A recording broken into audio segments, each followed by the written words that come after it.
Ladies and gentlemen, good day and welcome to the Edelweiss Securities. We cordially invite you to participate in TCI Express Q3 FY21 earnings conference call hosted by Edelweiss Securities Limited. As a reminder, all participant lines will be in the listen-only mode, and there will be an opportunity for you to ask questions after the presentation concludes. Should you need assistance during the conference call, please signal an operator by pressing star then zero on your touchtone phone. Please note that this conference is being recorded. I now hand the conference over to Mr. Alok Deshpande from Edelweiss Securities Limited. Thank you, and over to you, sir. Thanks, Malika, and good afternoon and welcome to all the participants.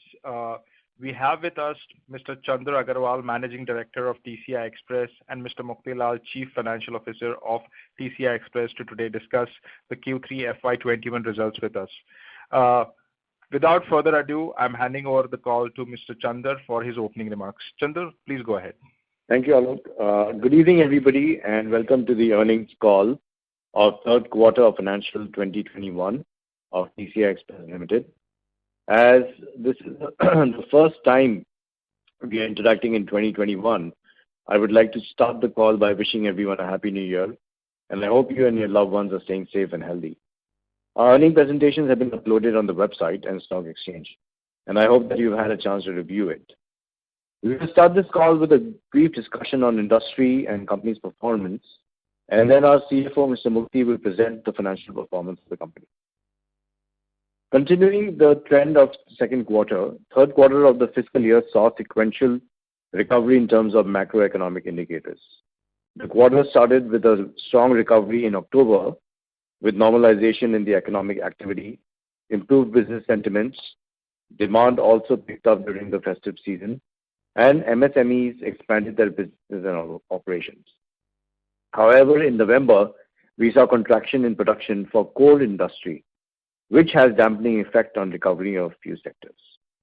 As per data of Index for Industrial Production, IIP, the manufacturing index registered a strong month-on-month growth of 4% in October and subsequently declined by almost 2%. And if you look at the sectors, machinery and equipment was up 4% in October and then declined by 7% in November. Similar trend was visible in key industries. This trend was also reflected in e-way bills generation information. In October, 6.4 crore bills were generated, while in November, the figure stood at 5.8 crores. However, in December, there was again pick up in production and demand. With these market conditions in mind, I am pleased to report that in this quarter, company delivered revenue from operations of 262 crores and EBITDA stood at 47 crores with margins of 18%. The company posted strong sequential growth of 23% in revenues with support from our SME customers, and we reached near pre-COVID levels. We delivered one of the best profitability margins, which can be attributed to not just the cost control measures and the high capacity utilization in operations, but a platform being created for sustaining these costs as we go along. We believe we will be able to drive the benefits of these cost saving acts in the quarters ahead and continue to deliver enhanced profitability. One of the main reasons for our performance is the dedication and support of our employees, the most valuable assets of TCI Express. And we would like to inform you that beginning from 1st October 2020, salary increments have been paid to employees. We continue to move forward with our geographic and infrastructure expansion plans. We opened 10 new branches in the quarter and a total of 20 new branches in 9 months. In Q3, we incurred a capex of 15 crores for the construction of the sorting centers in Gurgaon and Pune. The Pune sorting center construction is complete, and due to delay in receiving the regulatory permission alone, operations will commence in next quarter in Q4 financial 21. Gurgaon Center accordingly will be operational by first quarter of next fiscal by Q1 FY22.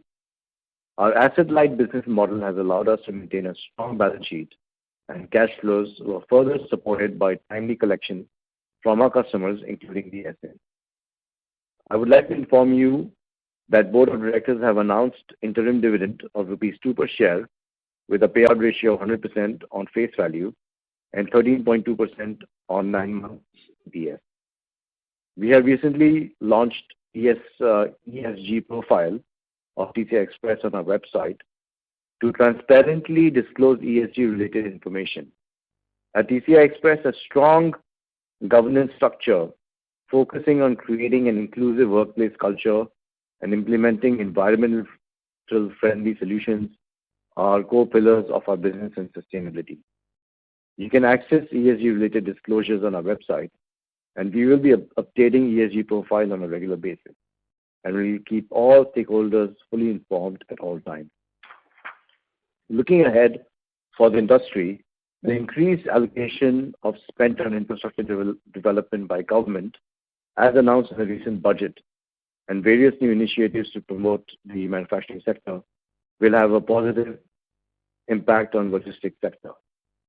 And as a company, our 2 new sorting centers that will be operational in 2021 will be state-of-the-art with the state-of-the-art technology will put us in forefront to serve our customers.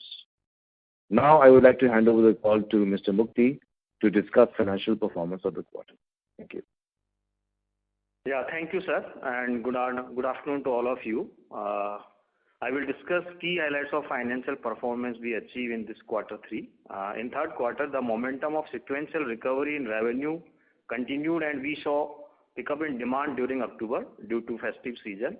But in the month of November, businesses and specifically few core industries were again in a grasp of slowdown, and after a relatively subdued month, it only started on positive recovery path again in December.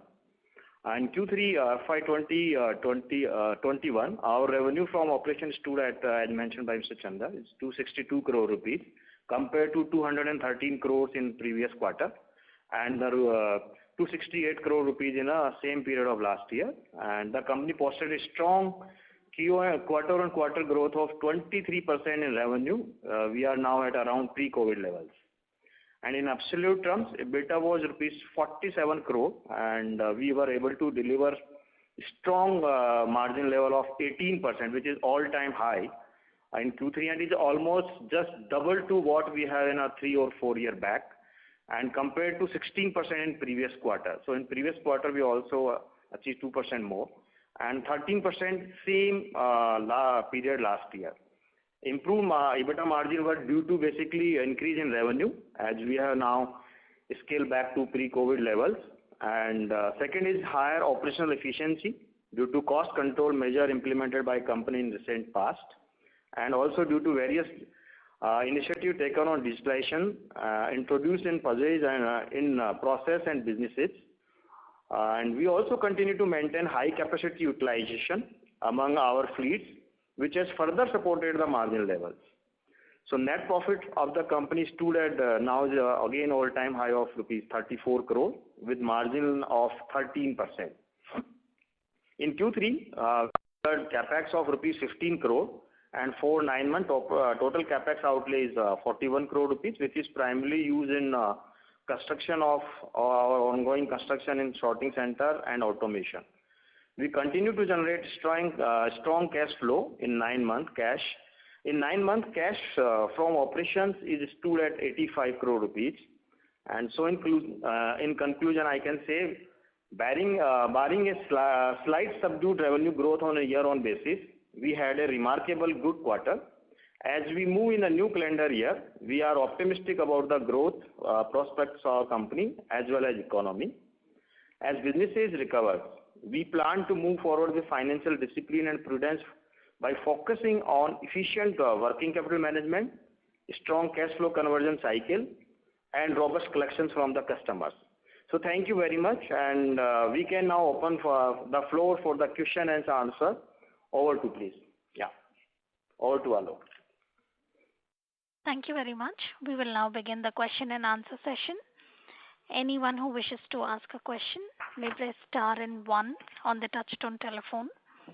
If you wish to remove yourself from the question queue, you may press star and two. Participants are requested to use handsets while asking a question. Ladies and gentlemen, we will wait for a moment while the question queue assembles.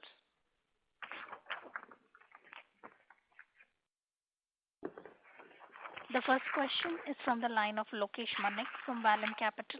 Please go ahead. Yeah, thank you so much for the opportunity. Just one question from my side. If you can share the revenue mix from the SME clients and from the corporates, which are mainly volume driven for this quarter.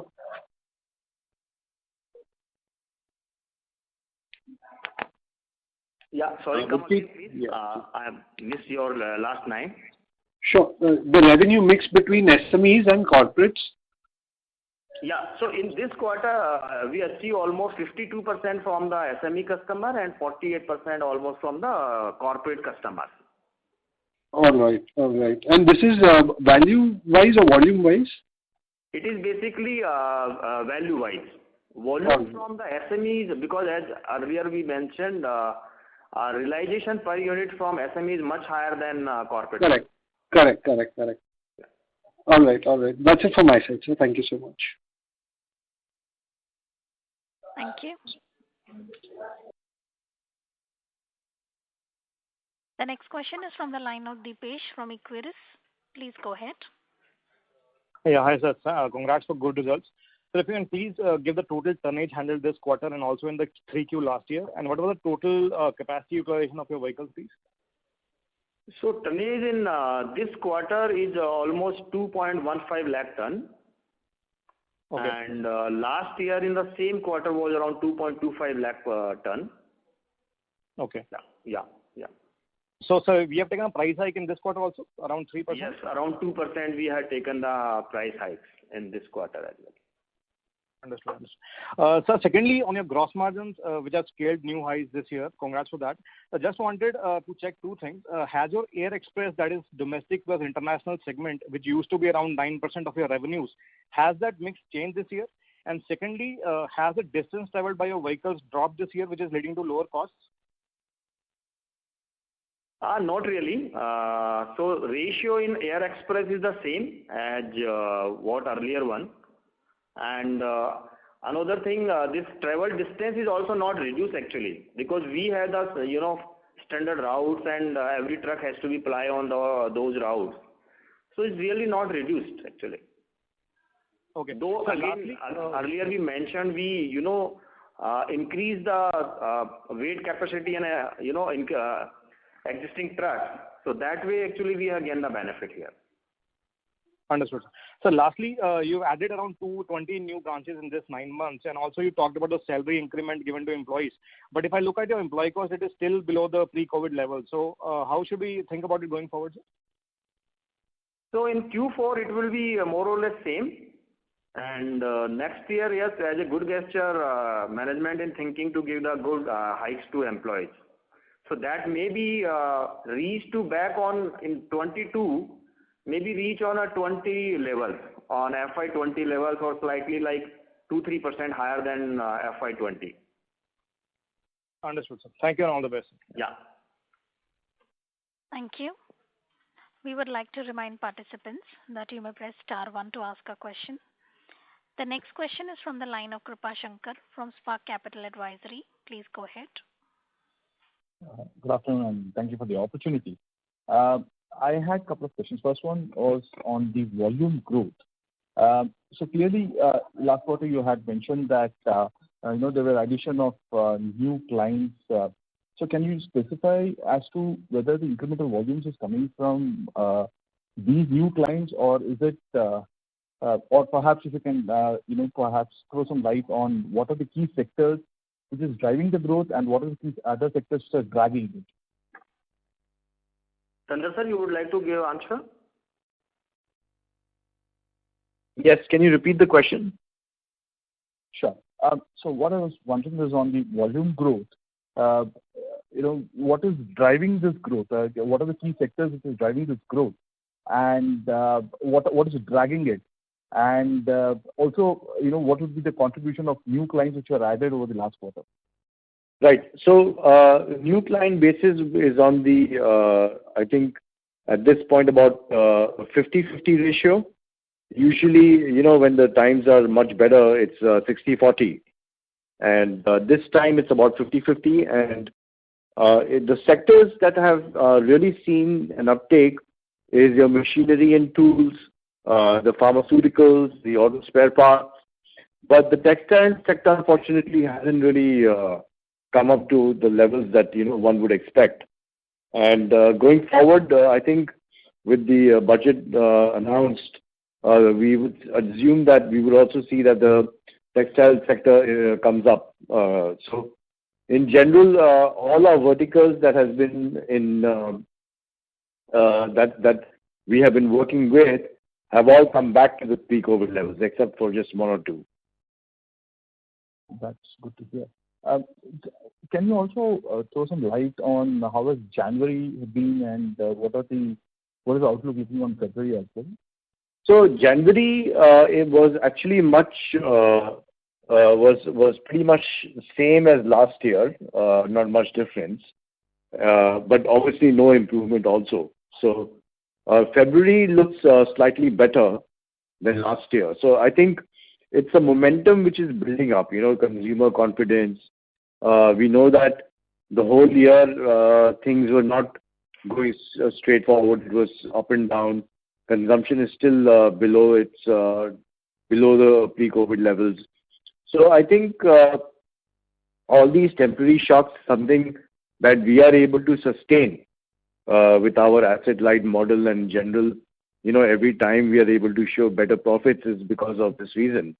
Now, once the manufacturing starts picking up, then we will see superb top-line growth also. That's good. My second question was on the change in truck dimension. In the last quarter, you had mentioned that about 40% of our fleet were converted to the new dimension. So what is the progress there? And have you seen any benefits of this change in our market? So, yeah, absolutely. We have seen the benefits. It is already showing in the results, in the financial performance. The impact has to be, cannot be immediate change of the entire fleet, because you see the demand is also less. So if we change the vehicle capacity to higher tonnage right away, then we may incur weight loss. So that is a problem that we have to also manage, that we have to carefully calculate. It's not just a plug-and-play system where all the trucks should be just changed to a higher capacity when the demand is lower. So we are doing it very tactfully and doing it appropriately as per the demand. So any percentages can be provided as to what would be the progress, or is it remaining at 40% so far? No, I think it has increased to about 45 to 47%. Yes, it is correct. Yeah. Okay.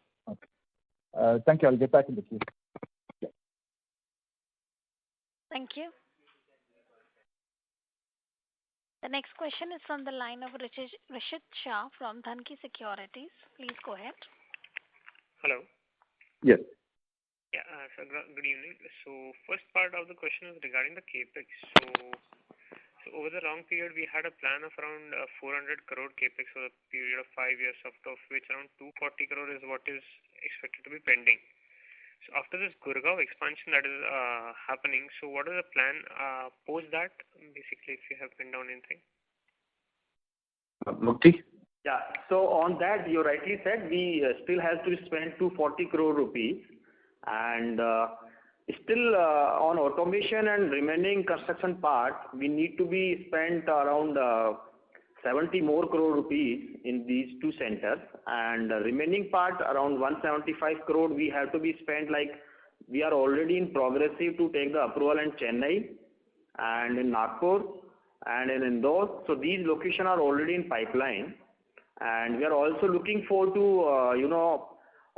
take the land in Mumbai and Kolkata.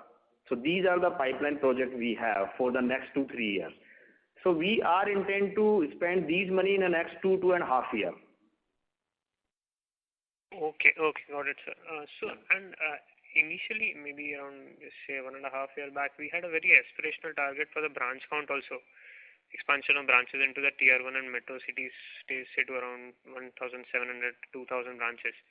So right now, as if I'm not wrong, we are at around 800 branches. So what would be the path for the expansion that we were looking at? I think, as disclosed earlier, we'll double our branches in the next 3 to 4 years. So that is very well intact in our plan, and we will do it. Okay, so this will be again in the metro and tier 1 also, right? No, tier 2 also. And tier 3, again, the problem is that it's very easy to open branches, but then the business volume should happen. So we are only opening where the business volumes are increasing. Now, just to give you an example, make you understand, let's say a city like Jodhpur, that has only one branch that was opened, say, 10 years ago. But the quantum of business or the number of SMEs has gone up drastically. So we would need a second branch there. So that would give us a better coverage and better business, growth also. So I assume that a lot of the growth will also come from opening these branches. If we plan to double our business in the next 3 years or 4 years, these branch expansion will assist in that and also maybe possibly help us in more than doubling our business going forward. Understood, sir. Understood. So, and the second part was regarding basically the opportunity relating to the COVID vaccine. So, we had some updates from you earlier when the plan was launched. So, any updates regarding that? Yeah, so it is still all under government control. And we are working with the government only on the transportation. And whatever sector the government is opening up, we are getting that as per the requirement.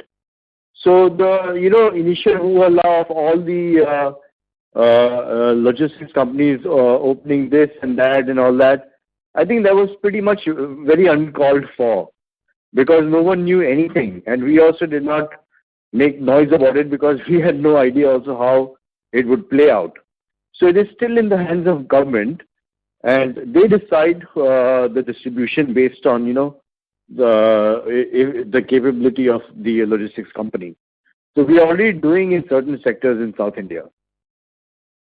Okay, so any quantification, if you would like to give it? Sorry? Any quantification or any amount that you would like to assess? Very tough, very hard to say because, if you look at the population, only 60 lakhs have been inoculated by now. So that is nothing, for like a 100 plus crore population. Understood. And last one bookkeeping question. So what was the truck fill factor for this particular quarter or 9 months? Sorry? So it is around 86% on this quarter. Okay, sir. Understood. Thank you. Yeah. Thank you. The next question is from the line of Kunal Bhatia from Dalal & Broacha. Please go ahead. Yes, sir. Thanks for the opportunity. So I had a couple of questions. I just wanted to know, so how much was your volume for the 9 months ended FY21 vis-a-vis last year? So in this last 9 months, volumes were around 4.6 lakh ton in comparison of last year 6.75 lakh ton. So it's down by almost 31% in 9 months. Okay. Yeah. And so secondly, in terms of the cost rationalization which we have YTD, how much of this going forward would be sustained? Because we are at an all-time high kind of an EBITDA margins, and we've already crossed our guidance of 1% improvement on a year-on-year basis. So more of a sustainable margins, what should be the number one should look out for? Yeah, I think it is sustainable because now we have also created a platform basis where we understand how the costs are going to behave in when business is low or when business is high, and especially when the fuel price is high. Fuel is up almost 20%. So if the fuel is up 20%, most other logistics companies have not been able to deliver. And for us, we have understood that what it takes, the basic fundamental that is required to keep this momentum going. That particular understanding has been fed into the system. So we know exactly how everything behaves, and we can have that in control. Right. So, for example, you did allude to the fact that the employee cost, which has come down to a very low number. The employee cost is not so much of a big deal for us.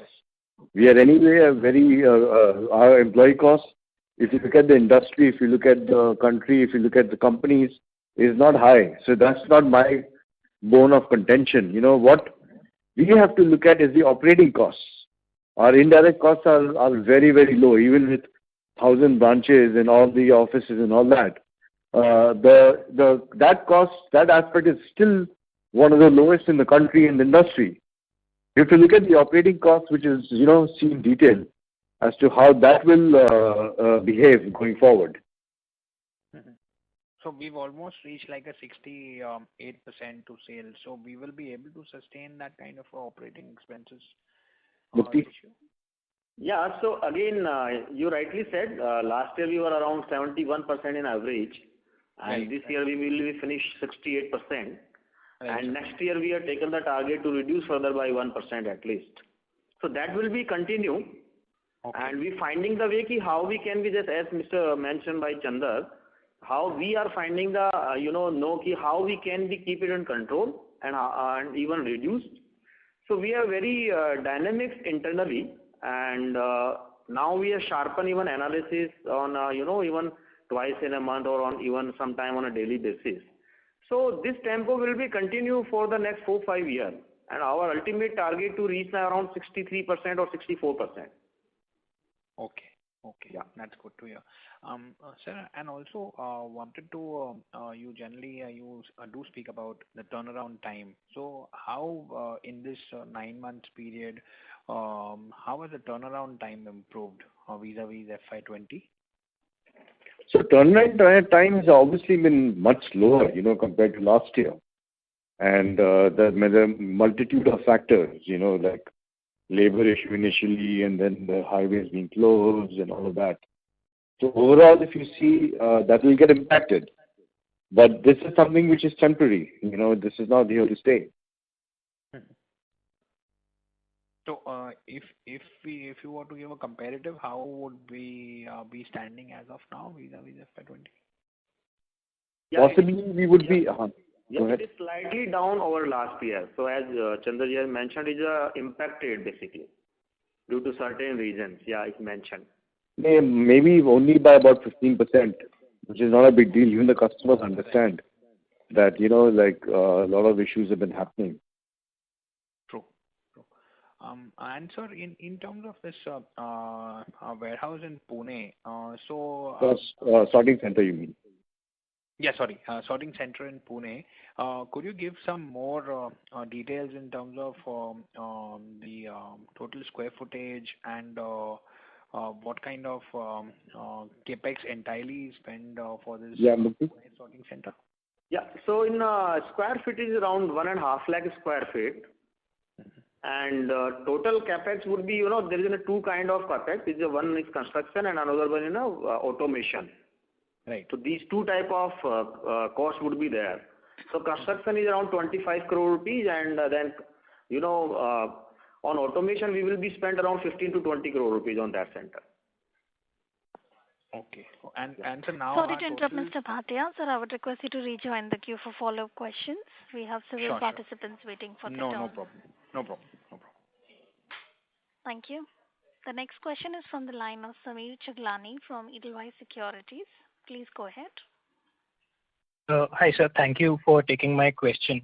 My first question is that can you give some color on what is the margin differential between large corporate customers versus, as compared to an SME customer? And secondly, do you think e-commerce is an opportunity where you would like to expand or specifically into B2C? So any thoughts on that would be great. So question one can be answered by Mukti. I'll answer the second part. Yeah. So margin level difference, yes, there is a big difference in versus SME customer versus big customers. SME usually giving the almost 20 to 25% higher margin than to corporate customers. Yes, sir. Now over to you, sir. Understood. Now, we have not put our focus on B2C. That's why we have actually shown robust results. And going forward, we'll continue doing the same.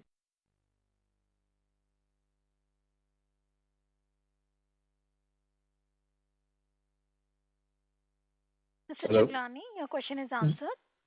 Yeah. So just how much of your volumes would be from e-commerce, even B2B? E-commerce B2B has not really picked up in India, but I would say that our e-commerce level is about 3 to 4%. Okay, understood. Thank you. Thank you. The next question is from the line of Ronald Sioni from Sharekhan. Please go ahead. Yeah, good afternoon, sir. A couple of questions. First one being the competitive intensity. How do you think some of the listed players are going into express also, and they are also going through asset-light models? So are they more venturing into B2C and avoiding B2B space, something of that sort you are finding, or you are seeing competition increasing in B2B also? Mukti? Yeah, so if you see on a B2B, there is no intense competition is arising. Whoever is, they are actually focusing on B2C market because there it is.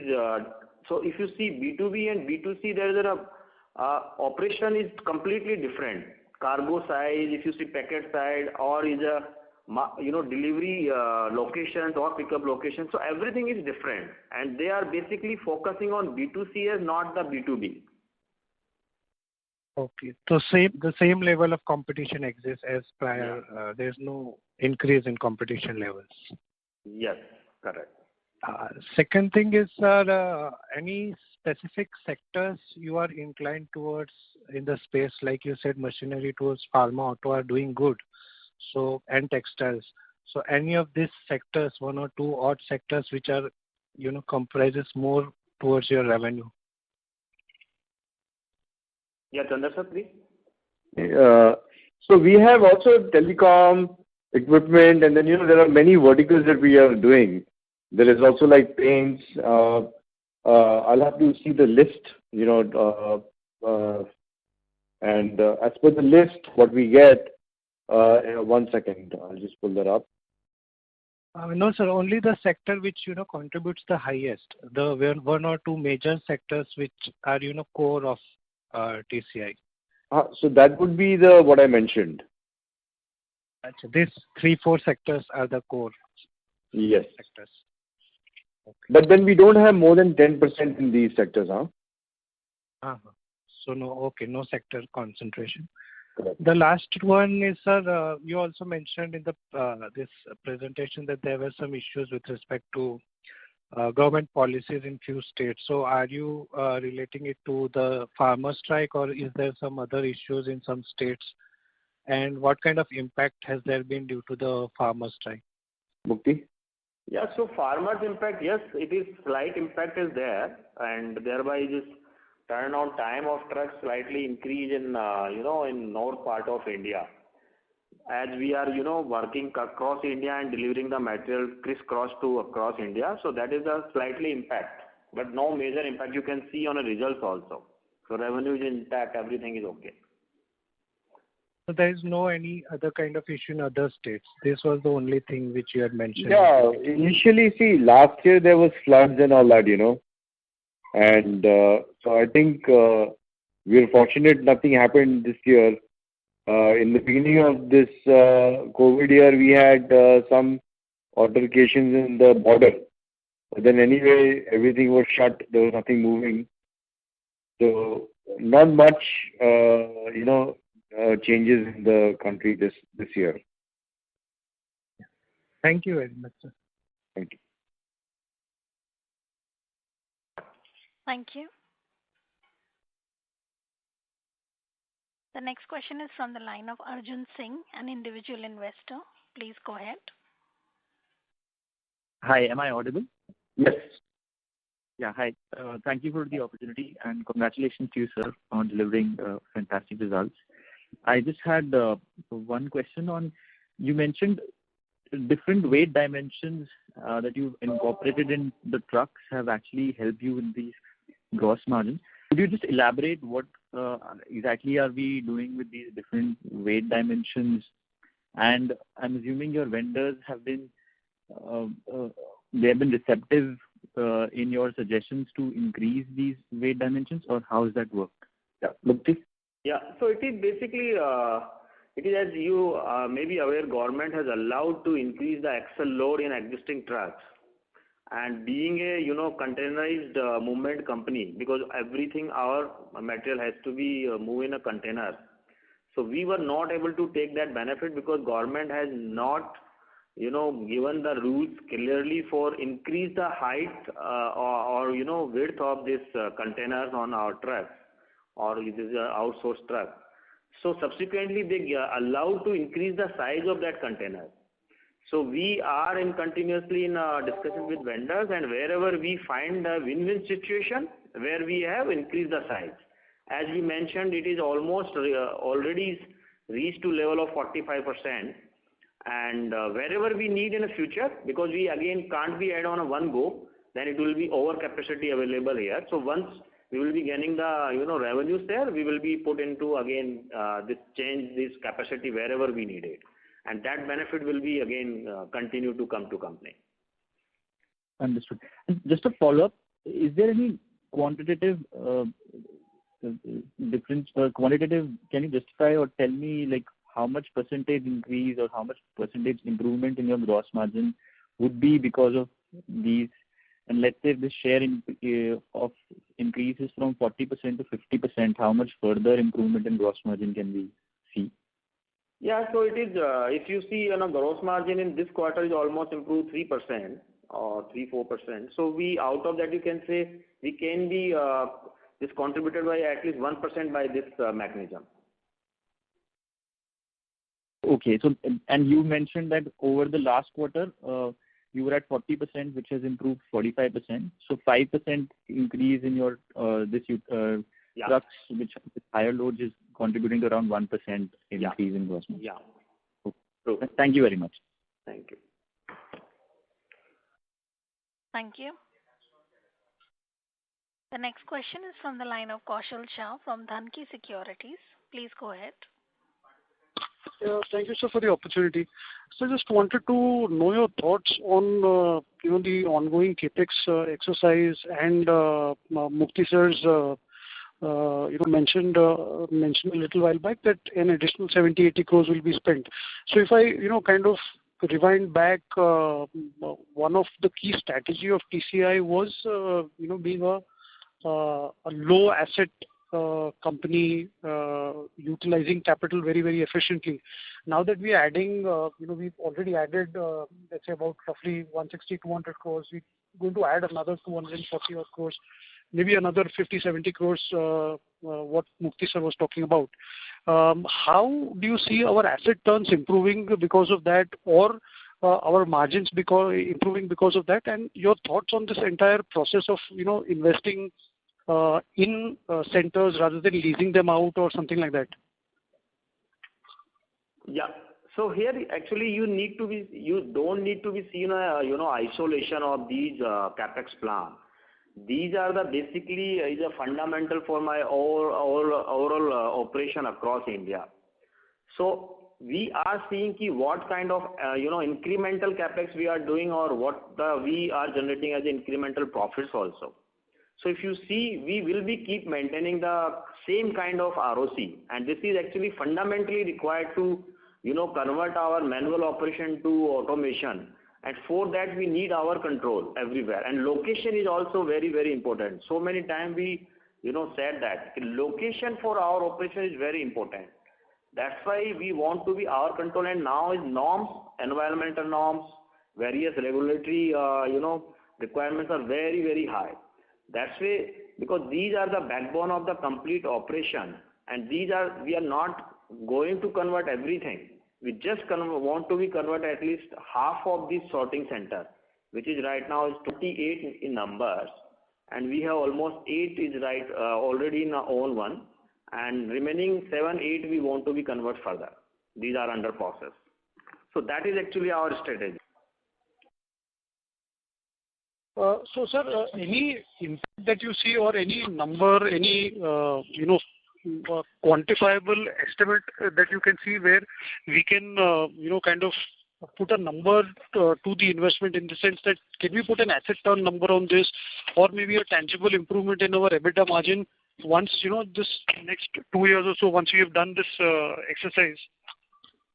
Yeah, that's what I'm saying. You can't be take them as in isolation. It has to be across India. It is giving impact on service levels, because as we mentioned that supposing we are having the 12 or 15 hour idle time right now for any cargo in this sorting center, that will be able to reduce 6 hours, and that 6 hour will be phenomenal for an overall operation, because my booking goods also would be through that, and also whatever goods come for the delivery, that will also be very faster.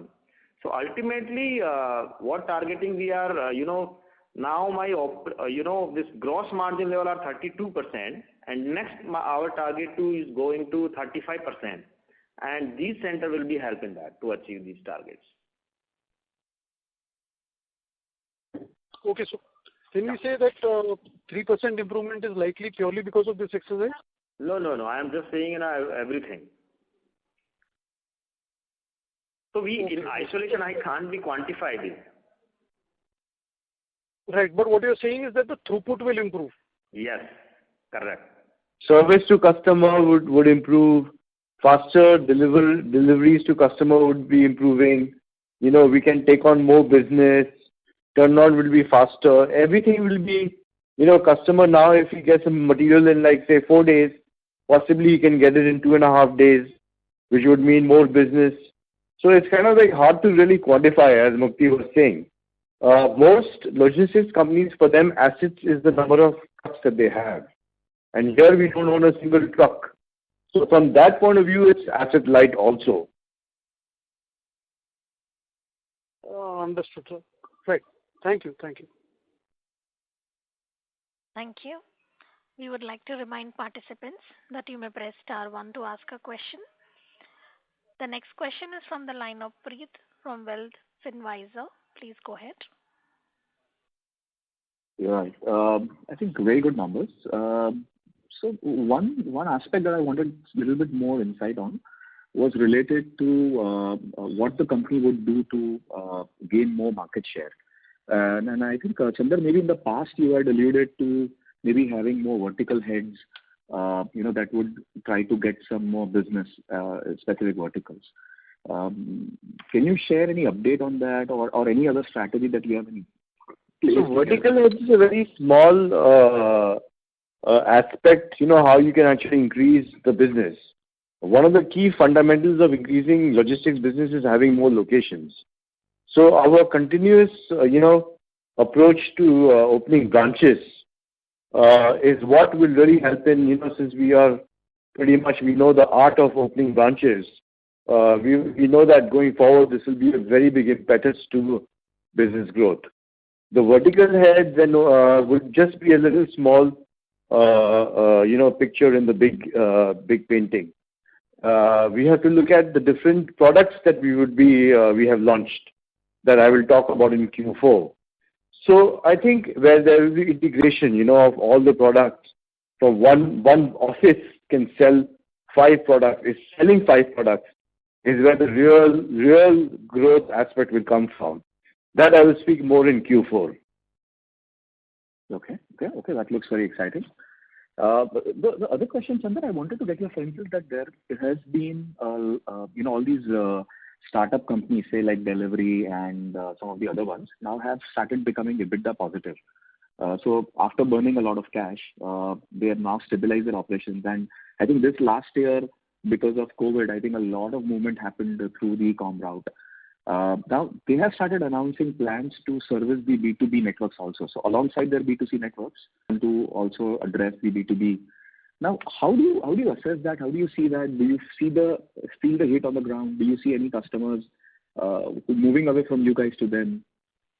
Not really, because the thing is that one very important business aspect that they are not working on is the price to the customer. Like the price to the customer, they're charging they're very premium, very high priced. So with that kind of like an offering, they will not be able to dent the market. India is a low cost country, and to get that low cost, you have to have the volumes. So I think it will be some time before they're able to make a scratch or make even some noise. So it's okay. I mean, it's not really we don't feel a threat. Our threat is the unorganized segment. That the government is also trying very hard to go away with. I'm sorry. Could you repeat the last part? The threat being of the unorganized segment. Okay.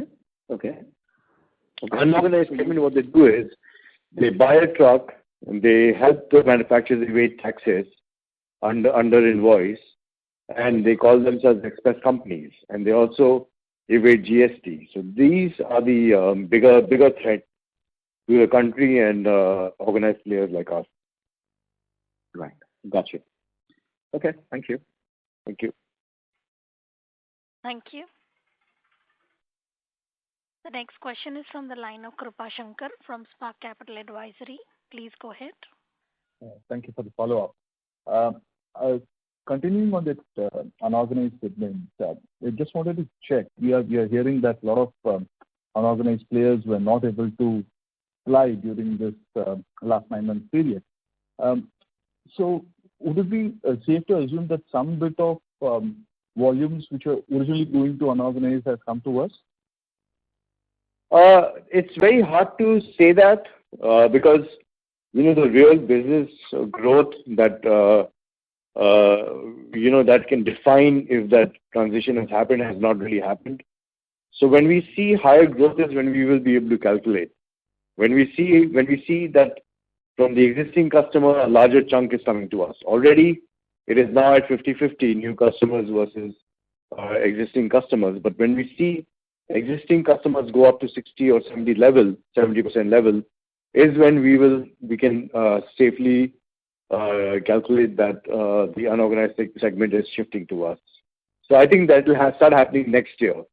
There is a belief that next year there will be many companies in NCLT and all of that. So I think we will see that shift happening next year for sure. Next year meaning starting now from March itself. Good. Okay.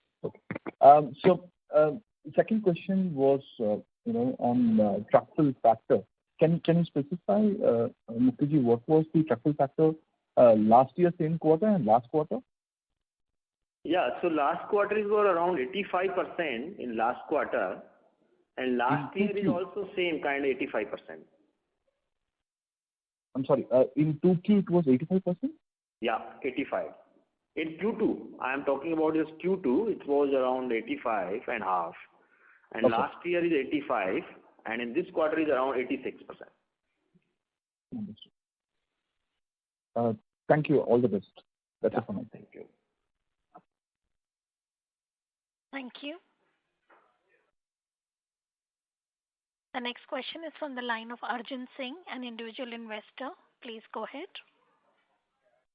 Hi, sir. Thank you again for the opportunity.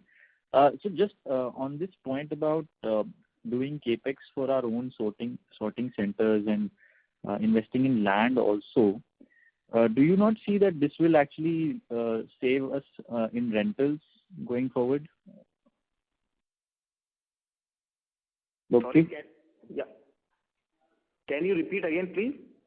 No, my question was, initially when we were only a asset-light company, we were investing for our branches or our warehouses also, we were investing only in I guess we were not investing in land, so our rentals would have been higher then.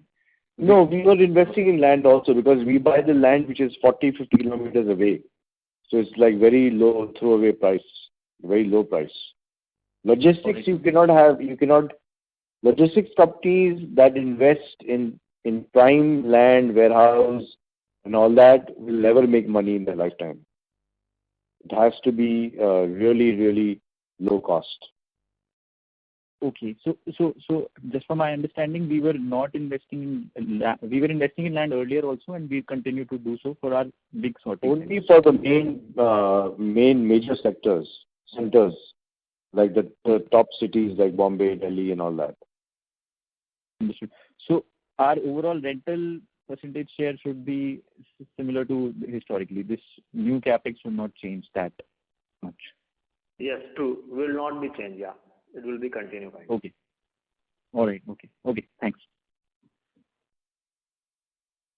Thank you.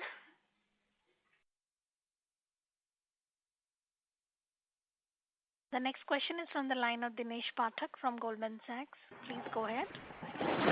Yeah, thank you. Just continuing from the last question. Why do we need to invest in the land even in sorting center? Why don't we just lease it out, given that anyways these are away from the city? It is a very simple understanding, because land is such a thing. When you have a landlord that is that is not organized, he can any day tell you to vacate or do some sort of I don't know, like local goons and all that.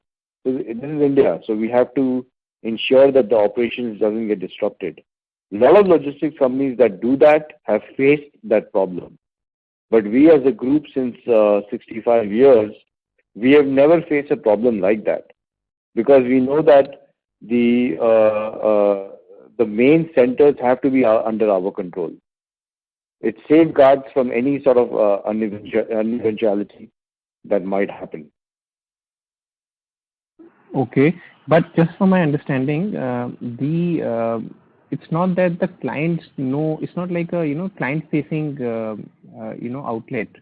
So even if you let go of that land, then you can be somewhere else, which is again cheaper. You cannot. So if you have it's very difficult. You see, because it's like you cannot build you will not get a sorting center with 40 gates on each side and with automation, with the machinery inside.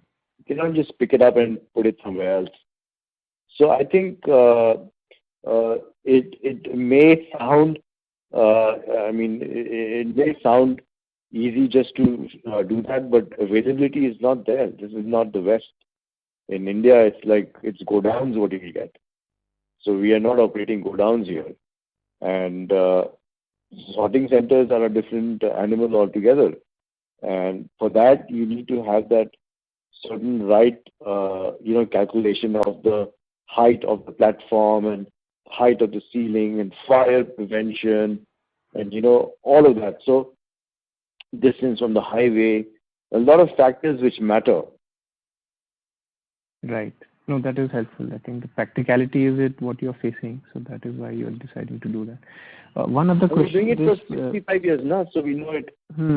Yes, I get the point.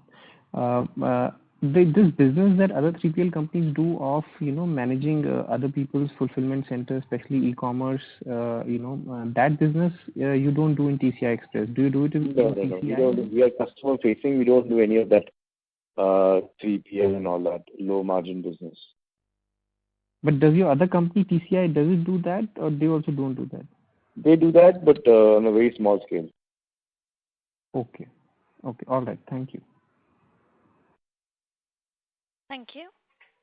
The next question is from the line of Lokesh Manik from Vallum Capital. Please go ahead. Yeah, thank you for the opportunity again. I wanted to check if there is any plan to help our fleet owners convert to alternate fuels, probably working with them and we have a good network set up, so we do have an idea in terms of point to point, what is the distance covered and what these alternate fuels can be useful for. Idea being that it reduces the cost of operation, and then it can attract more volume. So I don't think alternative fuels is a viable option in India yet. Okay. Because availability is an issue across the highways. Recently I drove about 1,800 kilometers on the highways. There is no CNG or anything of that sort for miles, for hundreds of kilometers. Okay. So I don't think that's a viable option, A. B, the mileage on that is very poor. So if you want to use that within the city, like how Delhi has CNG, vehicles can only fly, that's possible, but not long distance yet. And the trucks, the Indian trucks, though, they are 50 years ancient technology. No way that they can actually look at alternative fuels. Okay, so there was some talk in the middle for converting these heavy vehicles into LNG, for using LNG as a fuel. You think that is viable? No, not really. Not at all. There's no stations there. So mileage perspective, diesel would still be quite competitive versus LNG for the long haul. Absolutely. There is not enough. There are no the internal combustion engines. You put a LNG thing, the biggest fear you have, it will blow up if it's badly made. If it will blow up, that means my customer materials are all burnt, damaged, so big risk. Right. It's still a far-fetched idea. Government talked about it 20 years ago, but really didn't do anything. And even in other countries, it's not really taken off. Now the next evolution that will happen is electric only, maybe after 20 years or something. Okay, but that is on our mind. I mean, I understand it's quite far-fetched, but just is that something in our consideration? We will do as per what is happening at that point of time. We will not try to be a Tesla or something like that. Fair enough. We are not in that. We want to make money. Tesla may be valued $1 trillion, but they make no money. Right. So we don't want to be in that situation. Fair enough. That's it from my side, Chandra. Thank you so much. Thanks. Thank you. The next question is from the line of Rachita Gupta from Paragon Partners. Please go ahead. Hi. Thank you so much for the opportunity. So I had a couple of questions. The first one was on the industry, B2B express industry. So, just wanted to understand, how do you see B2B express versus non-express, given that a lot of these companies have a very good idea of their inventory, of their timelines, and they have, a month's planning well in advance. So, just wanted to understand the express versus non-express requirement on an industry level for B2B. So, I'll explain you a very simple thing. B2B express runs on a hub and spoke model, and B2B regular runs on just point to point. Okay. So when a manufacturer looks at a B2B express, what they do is they send out multiple shipments for multiple destinations across the country. And then they save on the warehousing costs. And they meet their customer demands as per their requirement. When you send point to point, it's no longer for high value. It's never for high value material. It's always for low value raw materials, or maybe like a very very low value material, or maybe for hazmat, so things like that. So B2B Express has its own value proposition, which is only defined by the hub and spoke model. Now B2B Express is not one of the main reasons why it's difficult to operate is because it runs on a hub and spoke model. You need the branches, you need the sorting centers. Got it.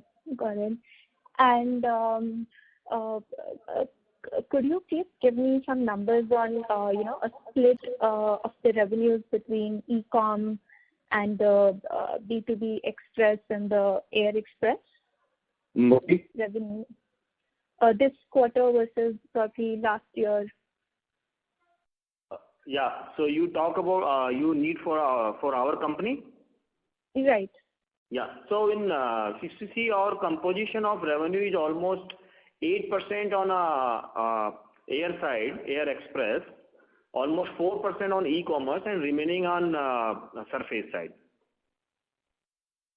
Okay. And are there any plans to, what is the company targeting? Does it, target to have this structure, similar composition? Yeah. So we again India is a road market. So share would be always higher in a road sector, and we are not excited to increase the business more into an e-commerce sector basically in B2C. So that ratio would be we willing to keep on 4-5% only. Air, yes, it may be reached to 10%, and remaining 85% is almost again surface express. Got it. And just last question from my end would be that any particular reason why the company is not looking to expand into 3PL segment? No. 3PL is low margin business, and we don't have any like the express business is totally different. So express business is running at about 10%, PAT margin. 3PL runs at 1.5% PAT margin. Totally different ball game, and which is not in our portfolio. Got it. Thank you so much. Thank you. Talking to you. Thank you. The last question is from the line of Ankit from B&K Securities. Please go ahead. Hi, sir. Thanks. Hello. Yeah, hi, sir. Thanks for taking my question. Sir, just wanted to understand how have been the inquiries from the customers at this point of time? Have you been able to add additional clients during the quarter? And how are we because the unorganized market remains in shackles because of COVID? How are the inquiries from the customers shaping up over this 9 months for us? Yeah. So we again have the more inquiries from the SME customers, and our focus is also more into that. So though on again big customer, so we are also approaching, but existingly like top 1,000 customer we are there. Share maybe depending on the various aspect, like always big customer have the 2-3 service provider in one time. So yes, inquiries are more from the SME customer, and our target is also that. So new client additions during the quarter? Yeah, so it is in SME customer basically more. Okay. And sir, the guidance, the broad guidance we used to provide of doubling the top line and quadrupling the bottom line over the next 4 years, that still remains intact? And how are we geared up to achieve the same? Any thought process around the same would be helpful. Yeah, Chandra sir? I didn't get it. Mukti, please answer. Yeah. So yes, that will be intact. We want to be in double the revenue in 4 years and triple our profits in a 4-year time. That is intact actually. And next year, if as per plans, we will double our profits also. Yeah. Okay. This was much helpful, sir. Thank you for this. Thank you. I would now like to hand the conference over to Mr. Alok Deshpande from Edelweiss Securities Limited for closing comments.